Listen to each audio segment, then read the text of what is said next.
Faire de la peinture Nihonga, c'est d'abord un cérémonial, celui de fabriquer ses propres couleurs. Pour le Gofun, la peinture blanche, il faut jeter 100 fois son mélange dans un bol pour l'affiner.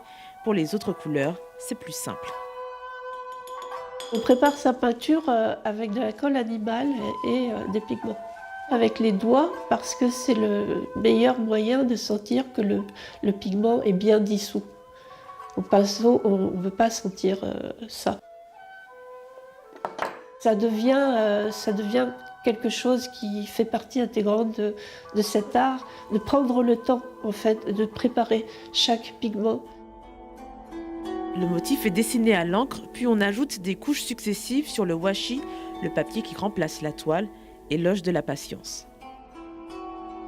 Si je mets qu'une seule couche, par exemple, je vais avoir qu'une seule couleur, alors que si je superpose des couches qui vont être plus ou moins mouillées, je pourrais obtenir des transparences et des vibrations. D'abord peintre de décor, Valérie Eguchi s'est tournée vers le Nihonga depuis 2007. Elle expose régulièrement dans des galeries.